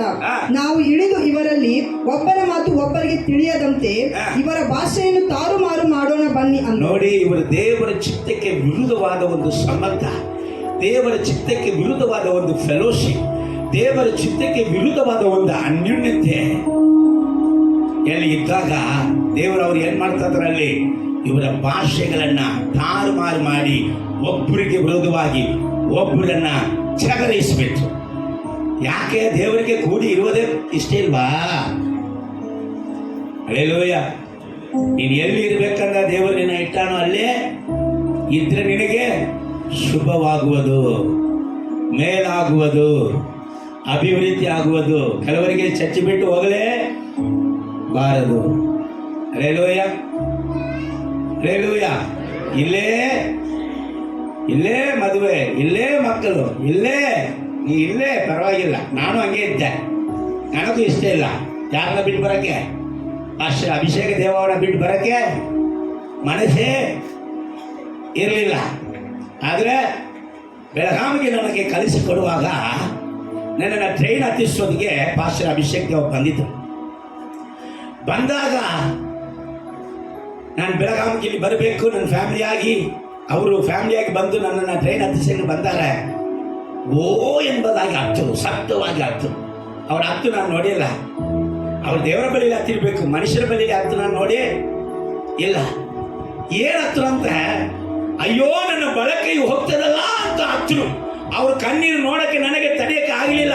ಪಟ್ಟಂದ ನಾನು ಟ್ರೈನ್ ಹತ್ತಿ ಒಳಗಡೆ ಹೋಗಿ ಕೂತ್ಕೊಂಡ್ಬಿಟ್ಟೆ. ಪಾಸ್ಟರ್ ಬಿಟ್ಟು ನನಗೆ ಬರಕ್ಕೆ ಇಷ್ಟ ಆಗಲಿಲ್ಲ. ಅದು ಅವತ್ತು. ಇವತ್ತು ಇಲ್ಲಿ ನಾನು ಬಂದು ಇಷ್ಟು ಮಕ್ಕಳನ್ನ ದೇವರಲ್ಲಿ ನಡೆಸಿ ಅವರನ್ನ ಕರೆದುಕೊಂಡು ಬಂದು ಅವರ ಮುಂದೆ ನಿಮ್ಮನ್ನ ತೋರಿಸಿ ಅವರು ನಿಮಗೆ ಸೇವೆ ಮಾಡುವಂತೆ ಮಾಡಿದಾಗ ಅವರಿಗೆ ಎಷ್ಟು ಸಂತೋಷ, ಎಷ್ಟು ಖುಷಿ. ಇವರಿಗೆ ಇಷ್ಟು ಖುಷಿ ಅಂದ್ರೆ ನನ್ನನ್ನು ಸೃಷ್ಟಿ ಮಾಡಿ ಕಣ್ಣು ಕೊಟ್ಟು, ಕಾಲು ಕೊಟ್ಟು, ಮೂಗು ಕೊಟ್ಟು, ಬಾಯಿ ಕೊಟ್ಟು, ಉಸಿರು ಕೊಟ್ಟು ನನಗೆ ಪ್ರಾಣ ಕೊಟ್ಟಂತ ದೇವರಿಗೆ ಎಷ್ಟು ಖುಷಿಯಾಗಿರುತ್ತದೆ. ಹಲ್ಲೆಲೂಯಾ.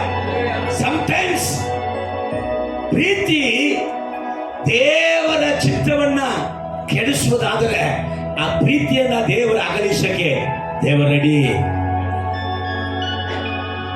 ಪ್ರೇಮ ದೇವರ ಚಿತ್ತವನ್ನ, ದೇವರ ತಿಟ್ಟವನ್ನ, ದೇವರ ತೀರ್ಮಾನವನ್ನ, ದೇವರ ದರ್ಶನವನ್ನ ನಿನ್ನಿಂದ ಅಗಲಿಸುವುದಿಗೆ ಅದು ಪ್ರಯಾಸ ಪಡುವುದಾದರೆ ಆ ಪ್ರೇಮ, ಆ ಪ್ರೀತಿಯನ್ನ ನಿನ್ನಿಂದ ಒಡೆದು ನಿನ್ನಲ್ಲಿ ಭೇದವನ್ನ ಹುಟ್ಟಿಸುವುದಿಗೆ ದೇವರು ರೆಡಿ. ಹಲ್ಲೆಲೂಯಾ. ಚಿತ್ತವೆಲ್ಲ ದೇವರಿಗಾಗಿ. Hallelujah, hallelujah. Praise lord. ದೇವರ ನಾಮಕ್ಕೆ ಮಹಿಮೆ ಉಂಟಾಗಲಿ. ಇಲ್ಲಿ ಅವ್ರು ಏನ್ ಮಾಡಿದ್ರು, ನಾವು ಚದರಲೇಬಾರದು, ಒಂದಾಗಿ ಇರೋಣ. ಆದ್ರೆ ದೇವರ ಚಿತ್ತ ಏನು? ಆದಿಕಾಂಡ 1ನೇ ಅಧ್ಯಾಯ 28ನೇ ವಾಕ್ಯ ಹೇಳ್ತದೆ, ಇದಲ್ಲದ ದೇವರು ಅವರನ್ನ ಆಶೀರ್ವದಿಸಿ ನೀವು ಬಹು ಸಂತಾನವುಳ್ಳವರಾಗಿ ಹೆಚ್ಚಿಸಿ ಭೂಮಿ ಎಲ್ಲ ತುಂಬಿಕೊಳ್ಬೇಕು. ಏನ್ ಮಾಡ್ಬೇಕ್ರಿ? ಏನ್ ಮಾಡ್ಬೇಕು? ಭೂಮಿ ಎಲ್ಲ ತುಂಬಿಕೋಬೇಕು. ಇವರ ಆಲೋಚನೆ ಏನು? ಒಂದೇ ಸ್ಥಳದಲ್ಲಿ ನಾವು ಚದರಿಸದೆ ಒಂದೇ ಸ್ಥಳದಲ್ಲಿ ಇರೋಣ. ಬಿಡ್ತಾರ ದೇವರು. 9ನೇ ವಾಕ್ಯ ಓದಮ್ಮ. ಸಮಸ್ತ ಲೋಕದ ಭಾಷೆಯನ್ನು ಯೆಹೋವನು ಅಲ್ಲಿ ತಾರುಮಾರು ಮಾಡಿ ಅವರನ್ನು ಅಲ್ಲಿಂದ ಭೂಲೋಕದಲ್ಲೆಲ್ಲ ಚದರಿಸಿದ್ದರಿಂದ ಭೂಲೋಕದಲ್ಲೆಲ್ಲ ಚದರಿಸಿ. ಈಗ ಯಾರ ಚಿತ್ತ ನೆರವೇರುತ್ತೆ? ಅಲೋ, ದೇವರ ಚಿತ್ತಕ್ಕೆ ವಿರುದ್ಧವಾಗಿ ದೇವರ ಚಿತ್ತವನ್ನ, ದೇವರ ತೀರ್ಮಾನವನ್ನ ಅಡ್ಡಿಪಡಿಸುವುದಕ್ಕೆ ಯಾವನಿಂದಲೂ ಆಗುವುದಿಲ್ಲ. ಯಾವನು ಆ ಚಿತ್ತಕ್ಕೆ, ಆ ಆಲೋಚನೆಗೆ, ಆ ತೀರ್ಮಾನಕ್ಕೆ ಅವನು ವಿರುದ್ಧವಾಗಿ ನಿಂತಿರ್ತಾನೋ ಅವನು ನಾಶವಾಗುತ್ತಾನೆ ಹೊರತು ದೇವರ ಚಿತ್ತವು, ದೇವರ ತಿಟ್ಟವು, ದೇವರ ತೀರ್ಮಾನವು ಎಂದಿಗೂ ಬದಲಾಗಲ್ಲ. ಅವನು ದೇವರೇ. ಇದು ನಾಶಿಯಲ್ಲಿ ಶ್ವಾಸವುಳ್ಳ ಮನುಷ್ಯ ಹಗಲೊತ್ತಲ್ಲಿ ಬಂದು ಸಾಯಂಕಾಲ ಉದುರು ಹೋಗುವಂತ ಹುಲ್ಲಿನ ಹೂವಿನಂತೆ ಇರುವಂತ ಮನುಷ್ಯ. ಮನುಷ್ಯನು ಸೂರ್ಯನನ್ನ, ನಕ್ಷತ್ರವನ್ನ, ಚಂದ್ರವನ್ನ, ಸಮಸ್ತವನ್ನ ಸೃಷ್ಟಿ ಮಾಡಿದಂತ ಭಯಂಕರನಾದ ದೇವರಿಗೆ ವಿರುದ್ಧವಾಗಿ ನಿಂತುಕೊಳ್ಳಕ್ಕೆ ಸಾಧ್ಯನಾ? ಒಬ್ಬ ಸೇವಕರು ಈ ರೀತಿಯಾಗಿ ಹೇಳ್ತಾ ಇದ್ರು, ಮಗ, ಸಹೋದರ, ಸಹೋದರಿ, ದೇವರ ಸಂಗಡ ನಡಿ, ಅದು ನಿನಗೆ ಆಶೀರ್ವಾದ. ಆದ್ರೆ ದೇವರೊಟ್ಟಿಗೆ ಆಟಾಡಬೇಡ, ದೇವರೊಟ್ಟಿಗೆ ಆಟಾಡಬೇಡ. ಆತನು ತಗ್ಗಿಸುವಂತ ಬೆಂಕಿ. ಹಲ್ಲೆಲೂಯಾ. ವಾಕ್ಯ ಹೇಳುತ್ತದೆ, ಅವರನ್ನ ತಾರುಮಾರು ಮಾಡಿ ಭೂಮಿಯೆಲ್ಲ ದೇವರನ್ನು ಮಾಡಿದ್ರು, ಅವರನ್ನ ಚದರಿಸಿದರು. ಒಂದು ವೇಳೆ ನಾವೇ ಚಿತ್ತಕ್ಕೆ ಒಪ್ಪಿಸಿಕೊಡದಿದ್ರೆ ದೇವರೇ ಚದರಿಸ್ತಾರೆ. ಅವಾಗ ಸೈತಾನಂದ ನೀವು ಹೇಳ್ಬಾರದು. ಅವಾಗ ಸೈತಾನು ಅಂತ ಏನ್ ಮಾಡಬಾರದು, ಹೇಳಬಾರದು. ದೇವರ ವಾಕ್ಯಕ್ಕೆ ಸರಿ. ಅಬ್ರಹಾಮನನ್ನ ಅವನ ತಂದೆ ತಾಯಿ ಮನೆಯನ್ನ ಬಿಟ್ಟು ಅಗಲಿಸಿದ್ಯಾರ? ಸೈತಾನ. ಯಾಕೆ ಅಗಲಿಸಿದ್ರು? ಅಬ್ರಹಾಮನೇ, ನಿನ್ನ ತಂದೆ ಮನೆಯನ್ನು, ನಿನ್ನ ಸ್ವದೇಶವನ್ನು, ನಿನ್ನ ಬಂಧು ಬಲವನ್ನು ಬಿಟ್ಟು ನೀನ್ ಬಾ. ನೀನ್ ಬಂದ್ರೆ, ನಿನ್ನನ್ನು ಅಗಲಿಸಿ ನೀನ್ ಬಂದ್ರೆ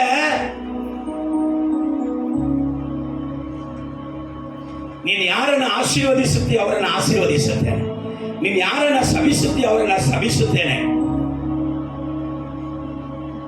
ನಿನ್ನ ನಿಮಿತ್ತ ನಿನ್ನ ಸಂತಾನಕ್ಕೆ ಆಶೀರ್ವಾದ, ನಿನ್ನ ನಿಮಿತ್ತ ಭೂಮಿಯಲ್ಲಿ ಇರುವಂತ ಎಲ್ಲ ಕುಲದವರೆಗೂ ಆಶೀರ್ವಾದ. ಮೊಟ್ಟೆಯಾಗಿ ತತ್ತಿಯಾಗಿದ್ದಂತ ಅಬ್ರಹಾಮನನ್ನ ದೇವರು ಅವನ ತಂದೆ ಮನೆಯಿಂದ ಅಗಲಿಸಿದು ಅವನ ಅಲಿಸುವುದಕ್ಕಲ್ಲ, ಅವನನ್ನು ಆಶೀರ್ವದಿಸುವುದಿಗೆ. Hallelujah, hallelujah. ಕೆಲವೊಂದು ಕೆಟ್ಟ ಕಾರ್ಯಗಳನ್ನ ದೇವರು ನಮ್ಮಿಂದ ಅಗಲಿಸುತ್ತಾರೆ, ಕೆಲವೊಂದು ಕೆಟ್ಟ ಸ್ನೇಹಿತರನ್ನ ದೇವರು ನಮ್ಮಿಂದ ಅಗಲಿಸುತ್ತಾರೆ, ಕೆಲವೊಂದು ಕೆಟ್ಟ ಸಂಬಂಧವನ್ನ ದೇವರು ನಮ್ಮಿಂದ ಅಗಲಿಸುತ್ತಾರೆ, ಕೆಲವೊಂದು ಕೆಟ್ಟ ಅಶುದ್ಧವಾದ ಹಣವನ್ನ, ಆಶೀರ್ವಾದವನ್ನ, ಈ ಲೋಕದ ಸಂಬಂಧನ ದೇವರು ನಮ್ಮನ್ನ ಬಿಟ್ಟು ಅಗಲಿಸುತ್ತಾರೆ. ಕಾರಣ ನಮ್ಮನ್ನ ಕೆಡಿಸುವುದಲ್ಲ, ನಮ್ಮನ್ನ ವರ್ಧಿಸುವುದು. Hallelujah, praise the lord. Right, ಅಬ್ರಹಾಮನನ್ನ ದೇವರು ಅಗಲಿಸಿದ್ರು. ಸ್ವಲ್ಪ ಸಮಯ ಮಾತಾಡ್ತೀನಿ, ಒಂದು 5-10 ನಿಮಿಷ. ಅಬ್ರಹಾಮನ ಅಗಲಿಸಿದ್ರು ಪರವಾಗಿಲ್ಲ, ಆದ್ರೆ ಅಬ್ರಹಾಮನ ಬಿಟ್ಟು ಆಗಾರನ್ನ, ಅವನ ಹೆಂಡತಿ, 2ನೇ ಹೆಂಡತಿಯನ್ನ ಅಗಲಿಸಿದ ಯಾರಪ್ಪ? ಅವನ ಮಗನನ್ನ ಅಗಲಿಸಿದ ಯಾರಪ್ಪ? ಬೆಬವ, ಸಾರಾಳ, ಯಾರು ಅಗಲಿಸಿದ್ರು? ಓದನ, ಅದನ್ನ ಓದ್ಬಿಡೋಣ. ಆದಿಕಾಂಡ 21ನೇ ಅಧ್ಯಾಯ 9ನೇ ವಾಕ್ಯದಿಂದ 12ನೇ ವಾಕ್ಯ ತನಕ. ಆದರೆ ಐಗುಪ್ತ್ಯಳಾದ ಹಾಗರಲ್ಲಿ ಅಬ್ರಹಾಮನಿಗೆ ಹುಟ್ಟಿದ ಮಗನು ನಗುವುದನ್ನು ಸಾರಳಮ್ಮ ಕಂಡು ಅಬ್ರಹಾಮನಿಗೆ ಈ ದಾಸಿಯನ್ನು ಅವಳ ಮಗನನ್ನು, ನೋಡ್ರಿ ನನ್ನ ಯಜಮಾನ್ನೆ, ಈ ದಾಸಿಯನ್ನು ಅವಳ ಮಗನನ್ನು ಹೊರಗೆ ಹಾಕು. ಈ ದಾಸಿಯ ಮಗನು ನನ್ನ ಮಗನಾದ ಇಸಾಕನೊಂದಿಗೆ ಬಾಧ್ಯನಾಗಬಾರದು ಎಂದು ಹೇಳಿದಳು. ನನ್ನ ಮಗನಾಗಿರುವಂತ ಇಸಾಕನೊಂದಿಗೆ ಬಾಧ್ಯನಾಗಬಾರದು ಎಂಬುದಾಗಿ ಹೇಳಿದಾಗ ಅಬ್ರಹಾಮನಿಗೆ ನೋವಾಯಿತು. ಅಯ್ಯೋ, ಈಕೆ ನಾನೇ ಆಕೆಯನ್ನು ನನಗೆ ಹೆಂಡತಿಯಾಗಿ ಕೊಟ್ಟ, ಈಗ ಆತರ ಸಂತತಿ ನನ್ನ ಮಗನಾಯ್ತೆ, ಈಕೆಗೆ ಈಗ ಬುದ್ಧಿ ಹೋಯ್ತು. ಈಗ ಆಕೆಗೆ ದೇವರು ಮಗು ಕೊಟ್ಟಿದ ಮೇಲೆ ಈಕೆಗೆ ಹೊಟ್ಟೆಗೆ ಚಾಯ್ತು, ಈಕೆಗೆ ಒಳ್ಳೆ ಬುದ್ಧಿ ಇಲ್ಲ, ಒಳ್ಳೆ ಆಲೋಚನೆ ಇಲ್ಲ, ನನ್ನ ಮಗನನ್ನೇ ನನ್ನ ಮನ ಬಿಟ್ಟು ಕಳಿಸಂತಾರೆ. ದೇವರೇ, ಇದು ಎಂತ ನ್ಯಾಯ ಅಂತ ಕೇಳಿರ್ಬೇಕು. ಈಗ ದೇವರು ನ್ಯಾಯ ಹೇಳ್ತಾರೆ. ಏನ್ ನ್ಯಾಯ ಹೇಳ್ತಾರೆ? ಆದರೆ ದೇವರು ಅವನಿಗೆ ಮಗನ ಮತ್ತು ದಾಸಿಯ ದೆಸೆಯಿಂದ ನಿನಗೆ ಕರೆಕರೆಯಾಗಬಾರದು. ದಾಸಿಯ ದೆಸೆಯಿಂದ ನಿನಗೆ ಕರೆ ಆಗಬಾರದು, ಸಾರಳು ಹೇಳಿದಂತೆಯೇ ಮಾಡು. ಆಮೇಲೆ ಕೆಲವು ಸಮಯದಲ್ಲಿ ಹೆಂಡತಿ ಪ್ರವಾದನೆ ಹೇಳ್ತಾಳ, ಕೇಳ್ರಿ. ಹಲ್ಲೆಲೂಯ. ಹೆಂಡತಿ ಏನ್ ಮಾಡ್ತಾಳ?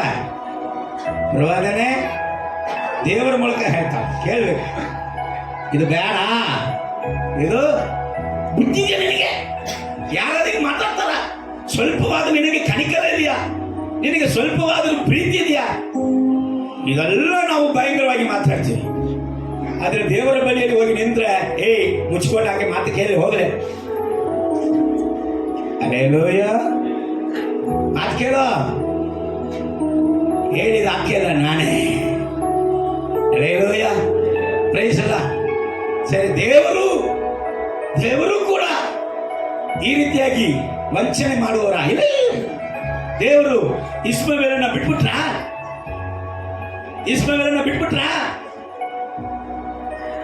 ಸಾರಾಳ ಆಗಲ್ಲ ಕೊಡುವಾಗ ಅಬ್ರಹಾಮ ಜೇನುತುಪ್ಪ ತರ ತಗೊಂಡ. ಅವಾಗ ಬಾಯಿನ ಅಂತ ತರದಿ. ಹಲ್ಲೆಲೂಯ. ಇವಾಗ ಓಡಿಸಂದ್ರೆ ಅಳ್ತಿ. ಪಟ್ಟಂದ ಯಾರು ಫ್ರೀಯಾಗಿ ಬರ್ತದಂದ ಏನ್ ಮಾಡಬಾರ್ದು? ಫಿನಾಯಿಲ್ ಕುಡಿಬಾರ್ದು. ಹಲ್ಲೆಲೂಯ. ಫ್ರೀಯಾಗಿ ಕೊಟ್ರೆ, ಫ್ರೀಯಾಗಿ ಕೊಟ್ಟಿದ್ದಲ್ಲೇ ಬರ್ತದಲ್ಲೇ ಹಾವು. ಹಲ್ಲೆಲೂಯ. ಲಾಡು, ಜಾಂಗಿರಿ ಬಿಡು. ಲಾಡು ಜಾಂಗಿರಿಗೆ ನೀವು ನಾಳೆಗೆ ಏನೋ ಸ್ವಲ್ಪ ತಡೆ ಮಾಡಿದ್ರೆ ಅಲ್ಲಿ ಏನ್ ಬರ್ತದ? ಗೋಡಂಬಿ ಹಲ್ವಾ ಬರ್ತದ. ಹೆಂಗ್ ಬರ್ತದ? ಎಲೆ ಗೋಡಂಬಿ ಎಲೆ ತುಪ್ಪದಲ್ಲೇ ಮಾಡಿದಾರ. ಇದನ್ನ ಹೆಂಗ್ ಬಿಸಾಡೋದು?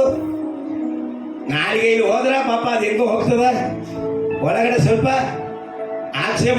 ಒಳಗೆ ಹೋಗಿದ ಇಲ್ಲಿ ನಿಂತಿದೆ ಅಣ್ಣ, ಇಲ್ಲಿ ಹೋಗ್ತದನ್ನ ಅಣ್ಣ ಇಲ್ಲಿ ನೋಡ್ತದ ಅಣ್ಣ ಬರೇ ವಾಮಿಟ್ ಅಣ್ಣ. ಯಾವ ಸ್ವೀಟ್ ತಿಂದಿ? ಯಾರು ಫ್ರೀಯಾಗಿ ಕೊಟ್ರು? ಯಾವ ಮನ್ಯಾಗ ಹೋಗಿ ತಿನ್ಕೊಂಬಂದಿ? ಒಬ್ಬರು ಹೇಳಿದ್ರು ನಮ್ಮ ಪಾಸ್ಟರ್ ತಿಂದ್ರು, ನಾನು ತಿಂದೆ. ಹೌದಾ? ಸರಿಯಪ್ಪ, ನೀ ಪಾಸ್ಟರ್ ತಿಂದ್ರು, ನೀನ್ ತಿಂದಿ. ಈಗ ದೆವ್ವ ನಿನ್ ಮನ್ಯಾಗ ಬಂದು ಏನ್ ಮಾಡೋದು? ಪಾಸ್ಟರ್ಗೆ ಏನಾಗ್ಲಿಲ್ಲ, ಏನಾಗ್ಲಿಲ್ಲ, ಪಾಸ್ಟರ್ಗೆ ಏನಾಗ್ಲಿಲ್ಲ. ಮೊದಲು ಚರ್ಚಲ್ಲಿ ಎಷ್ಟು ಜನ ಇದ್ರು? ಮೊದಲು ಚರ್ಚೆ ತುಂಬ್ತಾ ಇದ್ರು, ಈಗ ಬರೀ 50 ಜನ. ಅದು ಅವನಿಗೆ ಶಿಕ್ಷೆ. ಪಾಸ್ಟರ್ಗೆ ಶಿಕ್ಷೆನಾ? ಅಭಿವೃದ್ಧಿ ಆಗಿದಾನೋ ಕಡಿಮೆ ಆಗಿದಾನೋ? ನೀ ತಿಂದಿ ದೆವ್ವ ಬಂತು, ಪಾಸ್ಟರ್ ತಿಂದಾನೆ ದೆವ್ವ ಬಂತು. ಅರೇ ಲೋಯ, ಇರುವಂತ ವಿಶ್ವಾಸ ಎಲ್ಲ ತಕೊಂಡು ಹೋಗ್ಬಿಟ್ಟಿತ್ತು, ಅಭಿಷೇಕವನ್ನ ತಗೊಂಡು ಹೋಗ್ಬಿಟ್ಟಿತ್ತು. ಅರೇ ಲೋಯ, ರೈಸಲ್ಲ ಈಗ ಅಳ್ತಾ ಇದ್ದಾನೆ. ಆದ್ರೆ ಇವನ ವಿಷಯದಲ್ಲಿ ಬರ್ನ ಇಸ್ಮವೇಲನ್ನ ದೇವರು ಬಿಟ್ಟಿಲ್ಲ.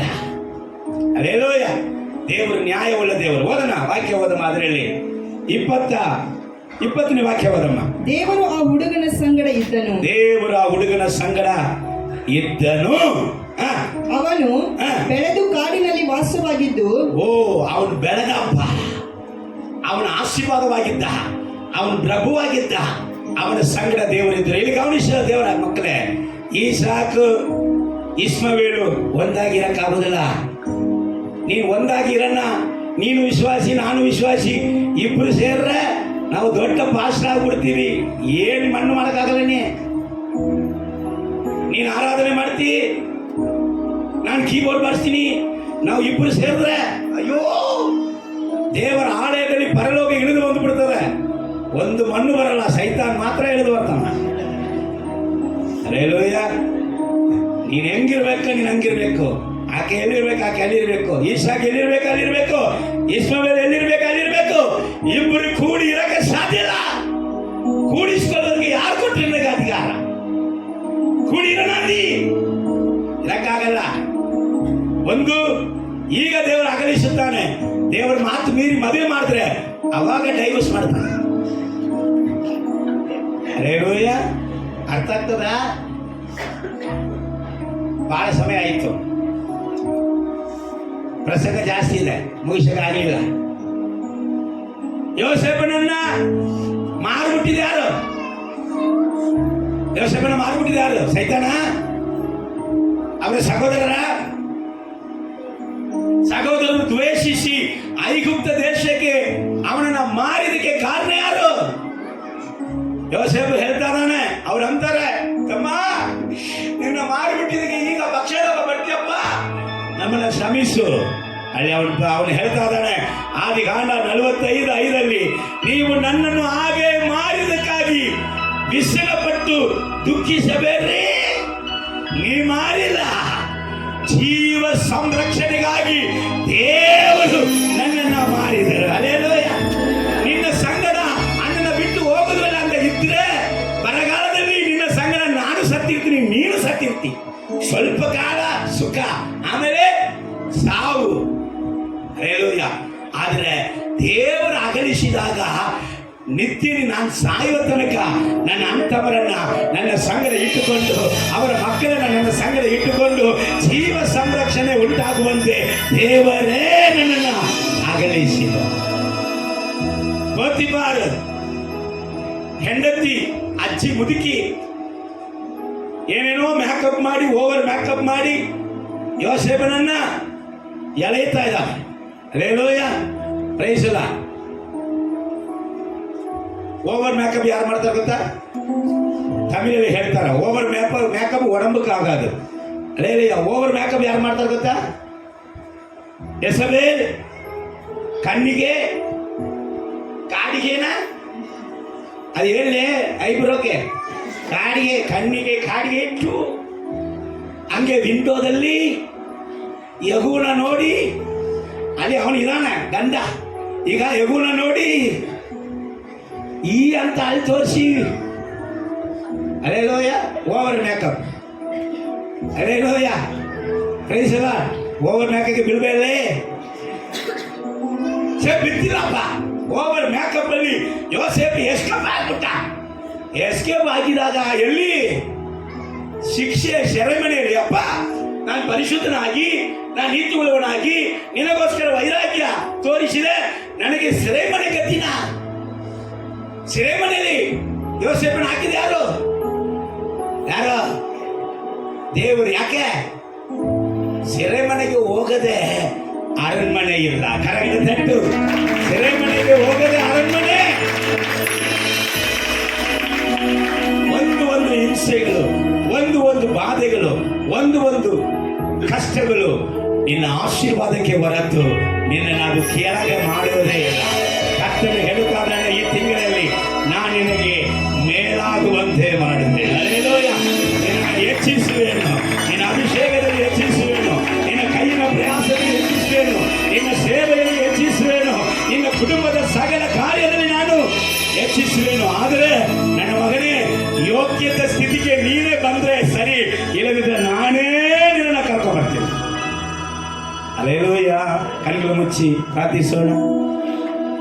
ಪರಮ ಬಿರುದು ಪಡೆಯಲಿ ಅಂದೇ ಗುರಿಯ ಕಡೆಗೆ ಓಡುವೆನು. ಪರಮ ಬಿರುದು ಪಡೆಯಲಿ ಅಂದೇ ಗುರಿಯ ಕಡೆಗೆ ಓಡುವೆನು. ಓಡುವೆನು ನಾ ಓಡುವೆನು, ಯೇಸುವಿನ ಹಾಗೆ ಓಡುವೆನು. ಓಡುವೆನು ನಾ ಓಡುವೆನು, ಯೇಸುವಿನ ಹಾಗೆ ಓಡುವೆನು.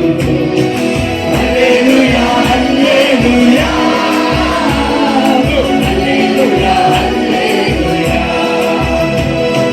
Hallelujah hallelujah hallelujah hallelujah. ನಂಬಬಾರ ಎಲ್ಲವನ್ನೂ, ಕಷ್ಟವನ್ನು ನಂಬಬಾರ ಎಲ್ಲವನ್ನೂ, ಕಷ್ಟವನ್ನೇ ಎನಿಸುವೆನು. ಯೇಸುವಿನ ರಾಜ್ಯಕ್ಕಾಗಿ, ಯೇಸುವಿನ ರಾಜ್ಯಕ್ಕಾಗಿ ಹರ್ಷದಿಂದ ನಾ ಓಡುವೆನು, ಹರ್ಷದಿಂದ ನಾ ಓಡುವೆನು. Hallelujah hallelujah hallelujah hallelujah hallelujah hallelujah hallelujah. ಅತ್ತಿಗನ್ನು ಎಷ್ಟಾದರೂ ನಾ ನೆಲೆಸಿರುವೆ, ಅತ್ತಿಗನ್ನು ಎಷ್ಟಾದರೂ ನೆಲೆಸಿರುವೆ ನಂಬಿಕೆಯಲ್ಲಿ. ಯೇಸುವಿನ ರಾಜ್ಯಕ್ಕಾಗಿ, ಯೇಸುವಿನ ರಾಜ್ಯಕ್ಕಾಗಿ ಹರ್ಷದಿಂದ ನಾ ಓಡುವೆನು, ಹರ್ಷದಿಂದ ನಾ ಓಡುವೆನು. Hallelujah hallelujah hallelujah hallelujah hallelujah hallelujah hallelujah hallelujah. ನನ್ಮಗನಿಂದ ಯೇಸು ರಾಜನ ಮಾತಾಡಲು ಪ್ರಯತ್ನಿಸು. ಯೇಸುವಲ್ಲಿ